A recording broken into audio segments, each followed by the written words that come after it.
रामकृष्ण हरी मित्रांनो, आज आपण लक्षाला चालवायला घेतलं होतं. लक्षाला फेरा झाल्यानंतर 2-4 दिवस आराम दिला होता.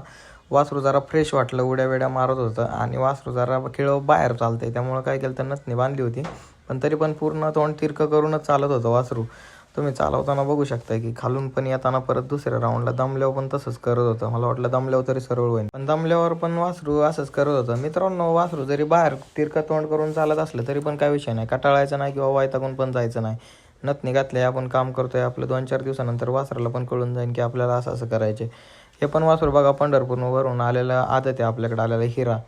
तर त्याला पण चालवायला घेतला होता. त्याला 2 दिवस आरामच होता. ह्याच गाडीवरनं बाह्य पडला होता, त्याला लागलं होतं तेव्हा. तर मित्रांनो, आदत लय क्वालिटी आहे, अंगाने उंगाने लय मजबूत आहे, बांधा पण त्याचा. पण काय झालंय, त्याला व्यायामाची कमतरता होती तिकडे. तुम्हाला तर माहितीचे, खाऊन पिऊन मजबूत झालेले बैल आणि व्यायाम देऊन बैल तब्येतीने का बारीक असं नाही, ते ऐकत नाही त्यांना.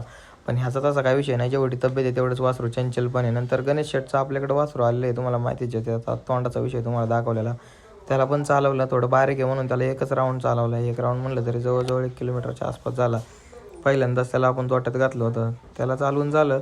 नंतर आपल्याकडे जो सोने आलेला आहे मुळशीवरून, त्याला पण चालवायला घेतलं फेरा काढून. त्याला पण 2-4 दिवस झाले होते. वासराचा व्यायाम मित्रांनो कंटिन्यू घ्यायचा, 1-2 दिवस जरी आराम दिला ना तरी परत घेत राहायचा. आयडीला फॉलो करायला विसरू नका. जय श्रीराम.